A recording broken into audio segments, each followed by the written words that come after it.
A insulina é adipogênica. Eu vou te explicar. O que faz engordar, o que faz emagrecer. Não é necessariamente comer. Você deve conhecer gente que come muito que é magro. Você deve conhecer gente que mal tira a comida e é gordo. Você conhece essas E onde é que está esse segredo? A segredo está em duas enzimas. A lipase lipoproteica e a lipase hormônio sensível. A lipase lipoproteica ela é extracelular. Ela é ativada pela insulina. A insulina ativa a lipase lipoproteica, ela pega a gordura que está no sangue e permite a gordura entrar na célula do tecido adiposo. E aí ela vai ser armazenada e você vai engordar. Quando você quer emagrecer, a lipase hormônio sensível vai lá e quebra ela de volta e deixa sair o ácido graxo para ser combustível. A insulina, ela inibe, ela estimula a lipase lipoproteica, ela engorda e ela inibe a lipase hormônio sensível, ou seja, ela não deixa emagrecer. Ela engorda e ela não deixa emagrecer. Então, vão sair muitos remédios no futuro próximo sobre essas duas enzimas. A lipase lipoproteica que engorda e a lipase hormônio sensível que emagrece. E como a insulina estimula a enzima que engorda e inibe a enzima que emagrece, ela é um fator adipogênico, ou seja, ela é um fator de engorda. E aí é um ciclo vicioso. A pessoa, por exemplo, que faz uso de insulina, ela cada vez mais que ela vai no médico, ela cada vez está mais obesa. E cada vez tem que aumentar a dose. Porque insulina leva à resistência insulínica. Entra num ciclo vicioso. Faz sentido para você?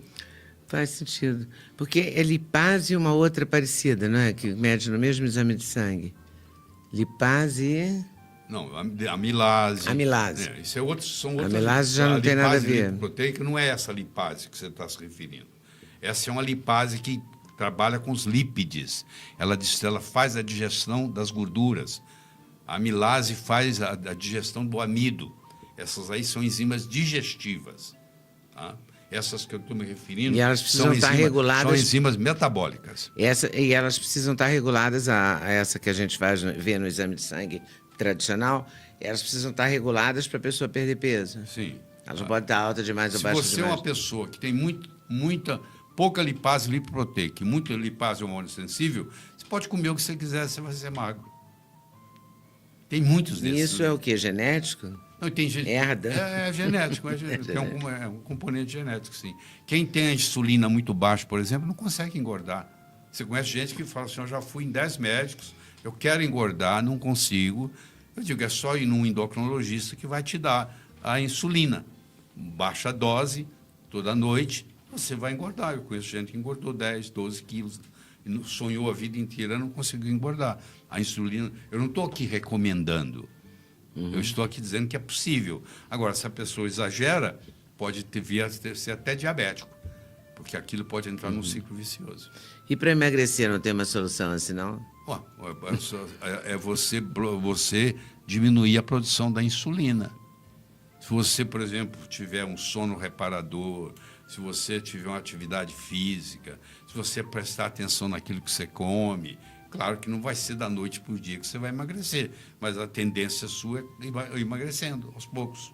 A redução do carboidrato é decididamente uma coisa importante. O quê? A redução do carboidrato. Sim, a redução do carboidrato. É fundamental. É fundamental. Nós todos, o nosso genoma, se você pode perguntar para qualquer geneticista, o nosso genoma não teve nenhuma alteração substancial nos últimos 20 mil anos. Ele é o mesmo nos últimos 20 mil anos. Mas a nossa alimentação, a alimentação da sua avó ou da sua bisavó era totalmente diferente da sua. A sua bisavó não comia nada que tinha rótulo. Ela não comia nenhum produto alimentício. Ela comia comida.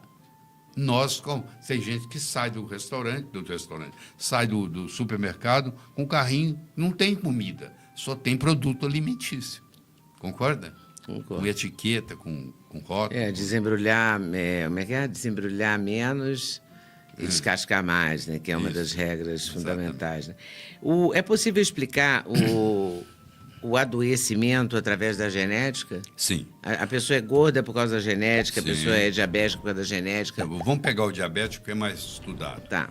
Existe uma coisa chamada thrift genes, traduzindo para o português. São os genes parcimoniosos. São pessoas que nascem com a predisposição para enfrentar a fome.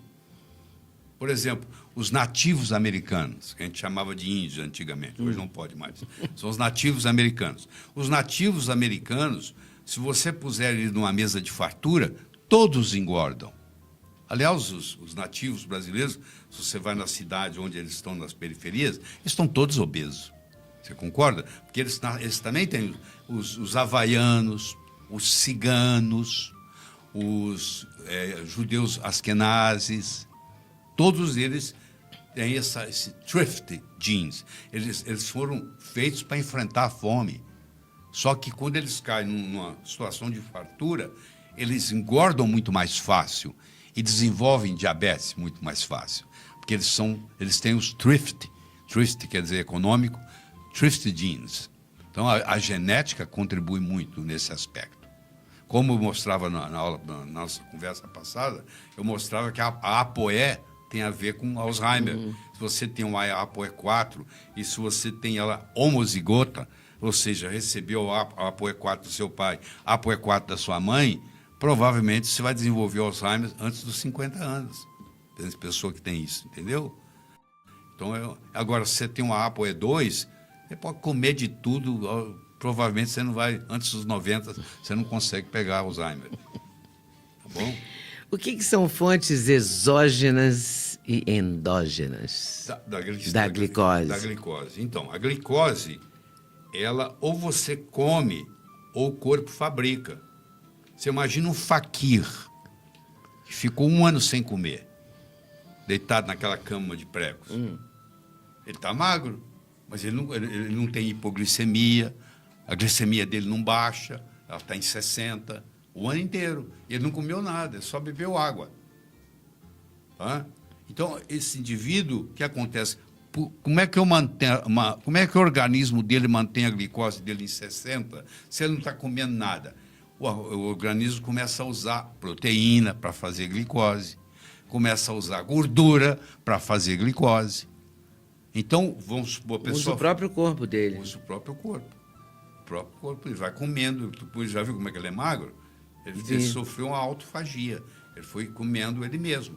Tá? Foi se alimentando dele próprio. O importante é entender, porque às vezes a pessoa pensa assim... É o princípio do jejum? É o princípio do jejum. É o princípio do jejum.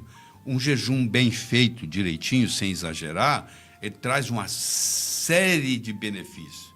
Tudo aquilo que é ruim no corpo baixa com jejum. Tudo aquilo que é bom no corpo aumenta com jejum. Por exemplo, NF-kappa-beta, que é um fator de transcrição de inflamação, baixa com jejum. Por exemplo, o FOXO3, que eu discuti com você na nossa primeira entrevista, aumenta, que é um supressor tumoral, aumenta com jejum. Então, o jejum é uma saída muito interessante, mas é tão simples que ninguém dá bola. Só por curiosidade, hoje de manhã eu estava pensando em vir para cá falar com você e estava olhando os detalhes. Eu falei assim, se ela me perguntar quantos livros tem de jejum, deixa eu ver. Aí eu fui olhar no jejum intermitente, tem mais de 1.500 livros no Amazon.com.